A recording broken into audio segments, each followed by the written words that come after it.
नमस्कार, आप देख रहे हैं यूपी विशेष में। हूं आपके साथ तुषार कौशिक। लखनऊ में न्यूज वन इंडिया की खबर का एक बड़ा असर दिखाई दिया। लोहिया इंस्टीट्यूट के बाद अब मेरठ मेडिकल कॉलेज में भी टेंडर निरस्त कर दिया गया। न्यूज वन इंडिया की खबर पर डिप्टी सीएम केशव प्रसाद मौर्य ने संज्ञान लिया। एमडी यूपीआरएनएन को दस्तावेजों के साथ तलब किया है। आपको बता रहे, दागी कंपनी को फायदा पहुंचाने वाले अधिकारियों पर बड़े एक्शन की तैयारी है।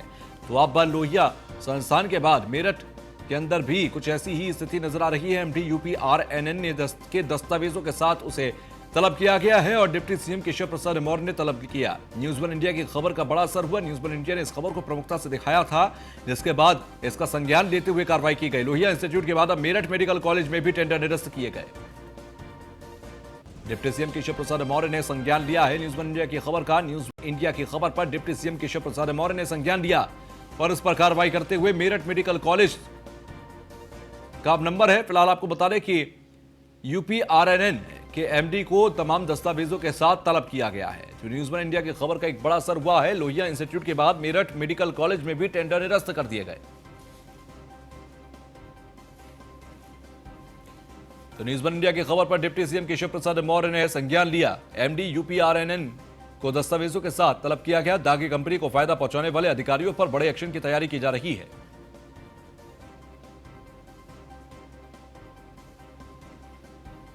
तो लोहिया इंस्टीट्यूट के बाद मेरठ मेडिकल कॉलेज में भी टेंडर निरस्त किए गए हैं। आपको बता दें, न्यूज वन इंडिया की खबर पर डिप्टी सीएम केशव प्रसाद मौर्य ने संज्ञान लिया है।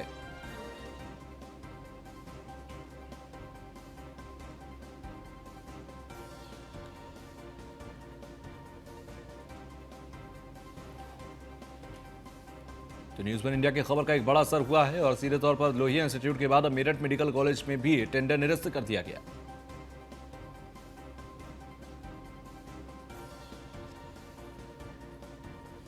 तो एमडी यूपीआरएनएन को दस्तावेजों के साथ तलब किया गया है और साथ ही साथ दागी कंपनी को फायदा पहुंचाने वाले अधिकारियों पर बड़े एक्शन की तैयारी की जा रही है।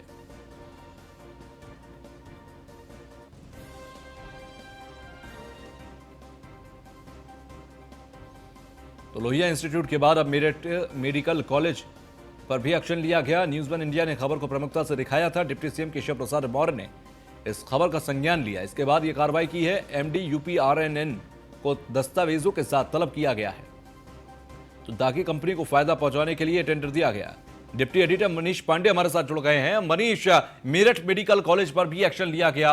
न्यूज वन इंडिया प्रमुखता से इस खबर को दिखा चुका है और अब इसका संज्ञान लिया गया है। किस तरीके की गतिविधियां, हलचल दिखाई दे रही हैं?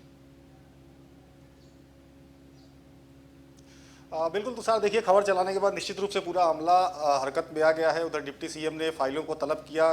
कल जो एमडी यूपीआरएनएन है वो खुद पहुंचे और कार्रवाई की गई इस पूरे मामले में। चूंकि लगातार इस मामले को दिखाया गया था प्राथमिकता के आधार पर किस तरीके से एक दागी कंपनी को, चूंकि उसके पहले हमने ये दिखाया था कि उसी दागी कंपनी को लखनऊ में भी स्वास्थ्य विभाग के एक ऑक्सीजन पाइपलाइन का काम दिया गया है। वहीं दूसरा एक बड़ा मामला मेरठ मेडिकल कॉलेज का आता है। तो कहीं नहीं आप अंदाजा लगा सकते हैं कि जो तमाम लोग हैं, इस तरह के लोग हैं जो इस तरह की गतिविधियों में संलिप्त रहते हैं और इस तरीके से दाग लगते रहे उनके ऊपर, उनकी पहुंच किस कदर है कि एफआईआर होने के बाद, ब्लैक लिस्टेड होने के बाद भी वो तमाम काम करते हैं। जबकि अगर सीवीसी की गाइडलाइन देखी जाए तो उसके हिसाब अगर किसी कंपनी में, अगर किसी कंपनी के ऊपर अगर एफआईआर है या ब्लैक लिस्टेड है तो वो कोई टेंडर तब तक नहीं डाल सकती है जब तक उसके आरोप सिद्ध ना हो। फिलहाल मेरठ मेडिकल कॉलेज में भी यही हुआ। दागी कंपनी के खिलाफ को टेंडर देने के लिए जो नियमों में हेरफेर किया गया, सीवीसी के गाइडलाइन का उल्लंघन किया गया, उसमें उस क्लास को हटा दिया गया जिसमें यह लिखा जाता है टेंडर की शर्तों में कि अगर कोई कंपनी कहीं ब्लैक लिस्टेड हो या कहीं किसी मामले में आरोपी हो तो वो टेंडर नहीं डाल सकती।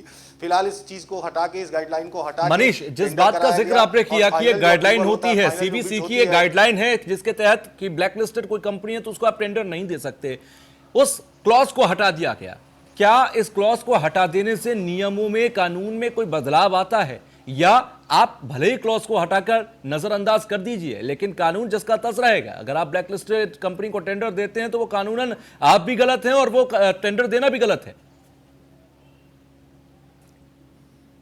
हाँ बिल्कुल बिल्कुल तुषार, मैं उसी बात पे आ रहा था कि बिल्कुल गलत है, और ये पूरा का पूरी की जो गलती है वो मेरठ यूनिट के राजकीय निर्माण निगम के अधिकारियों ने की है। वहाँ जो जीएम है एके सिंह और वीके सक्सेना जो प्रोजेक्ट मैनेजर हैं, ये दोनों लोग सीधे तौर पर जिम्मेदार हैं इस टेंडर को लेके, क्योंकि नियम और शर्तों में बदलाव तभी किया जाता है जब किसी खास कंपनी को फायदा पहुंचाना होता है। अब मैं यही चीज समझने की कोशिश करूंगा। मनीष, मैं आपके पास लौटता हूं। हमारे साथ एग्जीक्यूटिव एडिटर अवनीश विद्यार्थी जुड़ गए और इसी बात को हम समझेंगे कि ये किस खास को फायदा पहुंचाने की कोशिश की गई। अवनीश जी, किस खास को ये फायदा पहुंचाने की कोशिश की गई थी? ये कंपनी के साथ साथ किस किस की मिली भगत है? देखिए, पहले भी जब उत्तर प्रदेश में इस कंपनी को काम दिया गया था, गोरखपुर में जो ऑक्सीजन कांड हुआ था उस दौर की बात करें, तत्कालीन स्वास्थ्य मंत्री थे, उनका वर्चस्व बताया जाता था इस कंपनी पर, और जिस तरीके से तमाम सारी कोशिशें इस चीज को लेकर के चल रही थी, कहीं ना कहीं कंपनी को एक बार फिर से लाभ पहुंचाने की कोशिश की गई। और यही वजह है कि पहले लोहिया इंस्टीट्यूट, उसके बाद फिर मेरठ की मेडिकल यूनिवर्सिटी, तमाम जगहों पर इस तरीके से कंपनी को पीछे के रास्ते से काम देने की कोशिश जो है वो कहीं ना कहीं अधिकारी कर रहे थे। यूपीआरएनएन जैसे भ्रष्टाचार के कई सारे पहले भी गंभीर आरोप लगते रहे, उसने एक बार फिर एक ब्लैक लिस्टेड कंपनी को काम देकर के ये बात को जाहिर किया है कि जो संस्थान है वो सुधरने का नाम नहीं ले रहा। तमाम सारे अधिकारियों ने नियम कानून ताक पर रखते हुए, यहाँ तक कि कई वरिष्ठ अधिकारियों को पीडब्ल्यूडी विभाग के, उनको भी अंधेरे में रखते हुए यूपीआरएनएन के इंजीनियर्स ने, प्रोजेक्ट मैनेजर ने, जनरल मैनेजर ने, तमाम सारे जो अधिकारी इसके लिए जवाबदेह थे, उन्होंने इस कंपनी को टेंडर देने की कोशिश की। और यही वजह है कि पहले जब गलती सामने आई और उसकी शिकायत मुख्य सचिव तक की गई, तब मुख्य सचिव के निर्देश पर लोहिया इंस्टीट्यूट में जो इस कंपनी को ठेका मिला था पाइपलाइन का, वो रद्द किया गया। और अब जब जो है उप मुख्यमंत्री केशव प्रसाद मौर्य को जानकारी मिली कि उनके विभाग में यूपीआरएनएन ने इतना बड़ा कारनामा कर दिया है, और इस दागी संस्था जिसके नाम पर इस बात की बदनामी है, जिसकी वजह से उत्तर प्रदेश की योगी सरकार को सत्ता में आते ही बदनाम होना पड़ा था, ऐसी भ्रष्ट कंपनी को उनके विभाग में एक बड़े संस्थान ने काम देने की कोशिश की है, ठेका दिया, और एक के बाद एक उसके कारनामे जो है वो सामने आ रहे हैं। तब जाकर के कार्रवाई हुई, और उसका टेंडर जो है न्यूज वन इंडिया की खबर को प्रमुखता से दिखाए जाने के बाद उप मुख्यमंत्री ने खबर का संज्ञान लिया और कंपनी का जो टेंडर जो था उसको रद्द किया। इसके अलावा एमडी है उनको जो है अपने कार्यालय, अपने आवास पर बुलाया, और तमाम सारी चीजों के लिए फटकार लगाते हुए जो भी इसमें दोषी अधिकारी हैं उनके खिलाफ कार्रवाई के लिए कहा है। अब ये यूपीआरएनएन के एमडी को भी यहां पर तलब किया गया है तमाम दस्तावेजों के साथ। आने वाली तस्वीर क्या होगी? क्योंकि पहले भी तमाम जांचें बैठी थी इस कंपनी पर जब गोरखपुर के अंदर ऑक्सीजन कांड हुआ था, उसके बाद आज फिर ये मामले सामने आए। न्यूज वन इंडिया ने खबर को दिखाया, प्रमुखता से दिखाया, संज्ञान में आई तो इस पर फिर एक्शन ले लिया गया। लेकिन क्या एक पुख्ता कार्रवाई इस बार आपको होती दिखती है क्या? देखिए, उम्मीद जरूर की जानी चाहिए कि मामला उस व्यवस्था से जुड़ा हुआ है, और खास तौर पर जिसकी वजह से सरकार की बदनामी हुई थी, जिस कंपनी की वजह से, प्राइवेट कंपनी की वजह से सरकार की छवि धूमिल हुई थी गोरखपुर की कांड में, ऐसी कंपनी को बार बार काम देने की कोशिश अगर कोई संस्था, कोई विभाग बार बार करने की कोशिश करता है तो समझ में आता है कि इसका मतलब कि उसके हाथ इतने मजबूत है, सत्ता में उसका रसूख इतना मजबूत है कि उसको ये लगता है कि वो कोई भी गलती करेगा और उस पर कोई कार्रवाई नहीं होगी। अधिकारियों ने इस बात को समझते हुए कि इस कंपनी के ऊपर किस तरह के गंभीर आरोप हैं, कंपनी को काम देते ही बवाल मच जाएगा, तमाम सारी शिकायतें होंगी, लेकिन अधिकारियों ने इसको अनसुना किया। कहीं न कहीं कंपनी को संरक्षण देते हुए इस कंपनी को ठेका देने की कोशिश की, और एक पूरी व्यवस्था इसके रची गई। कंपनी को जिस तरह से ठेका दिया गया उसकी प्रक्रिया पर कई सारे सवाल उठ रहे हैं। विभाग के अंदर जो कर्मचारी और इंजीनियर्स की एसोसिएशन है वो भी इस बात को लेकर सवाल उठा रहे हैं। साथ ही साथ कई सारे स्वयंसेवी संगठनों ने भी इस बात की शिकायत मुख्य सचिव, मुख्यमंत्री और उप मुख्यमंत्री केशव प्रसाद मौर्य को की है। जी ठीक है। सीधे तौर पर मनीष, अगर देखा जाए यूपीआरएनएन के अंदर ऑक्सीजन पाइपलाइन का टेंडर निरस्त किया गया, ये तमाम आपने जिस तरीके से खुद जानकारी दी कि तमाम नियमों को ताक पर रख दिया गया, इस पूरे घोटाले को कह सकते हैं, इस पूरे लापरवाही को कह सकते हैं कि एक बड़ी लापरवाही भी की गई। कोई एक व्यक्ति का नाम अभी तक क्या सामने इसमें आया है कि इस व्यक्ति की मिली भगत से इस व्यक्ति के बड़ा रोल इस पूरे टेंडर को दिलाने में रहा?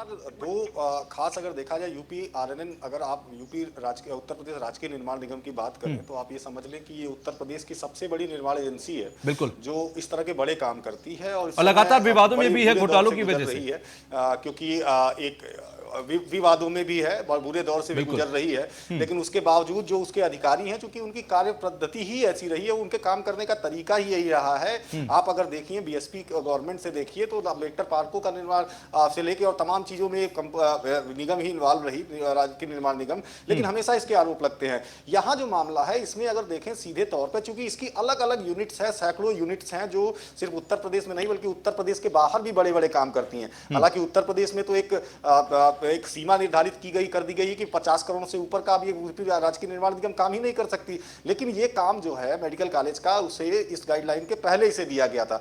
अब अगर देखा जाए तो उसमें जो दो महत्वपूर्ण लोग, जो दो जिम्मेदार हैं, जिम्मेदारों में उसमें एक तो जीएम मेरठ जो बरेली, माफ कीजिएगा, जीएम मेरठ एके सिंह है। एके सिंह के ऊपर जिम्मेदारी जाती है, क्योंकि एक अलग अलग यूनिट आप सोचिए कि उत्तर प्रदेश के छोटे छोटे नोडल एजेंसियों की तरह है, और जीएम और दूसरे जो वहां के जो प्रोजेक्ट मैनेजर हैं उसमें वाईके सक्सेना है, वो जिम्मेदार हैं। तो यहाँ एक और बात निकल के आती है कि सिर्फ उस कंपनी को डिबार किया गया है। डिबार किया गया, मुख्यमंत्री ने चूंकि तलब किया था, फाइलों के साथ एमडी निर्माण निगम को भी बुलाया था, तो सिर्फ डिबार क्यों किया गया, ये भी सवाल उठता है।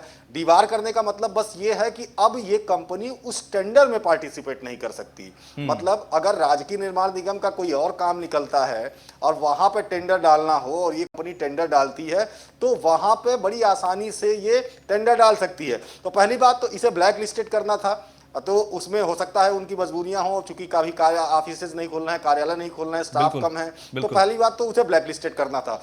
दूसरी चीज, जो मेरठ यूनिट के जनरल मैनेजर हैं और जो प्रोजेक्ट मैनेजर हैं जिनकी देख रेख में ये पूरी टेंडर प्रक्रिया कराई गई, सीधे तौर से वो जिम्मेदार हैं, उन जिम्मेदारों पर कार्रवाई होनी चाहिए। और इसे अब इसे मुझे नहीं समझ में आता कि उप मुख्यमंत्री ने जब फाइलों को लेकर तलब किया था एमडी का यूपीआरएनएन को, तो उन लोगों के खिलाफ क्यों नहीं कार्रवाई करने के लिए कहा कि जो जिम्मेदार हैं, जिन्होंने ये टेंडर कराया, जिन्होंने नियमों में शिथिलता बरती, जिन्होंने सीबीसी की गाइडलाइनों को का किनारा किया, जिन्होंने तमाम नियम कानून को दरकिनार करते हुए इस दागी कंपनी को टेंडर दिया।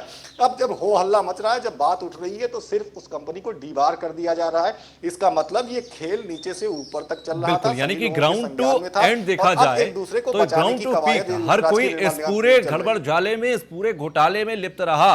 सिर्फ एक व्यक्ति की नहीं बल्कि कई व्यक्तियों की मिली भगत रही। बहुत बहुत शुक्रिया आप दोनों का हमसे जुड़ने के लिए और बातचीत करने के लिए इस मुद्दे पर। लेकिन आपको बता दें कि न्यूज वन इंडिया ने जब प्रमुखता से इस खबर को दिखाया है तो डिप्टी सीएम केशव प्रसाद मौर्य ने इसका संज्ञान लिया और एमडी यूपीआरएनएन को तलब किया है।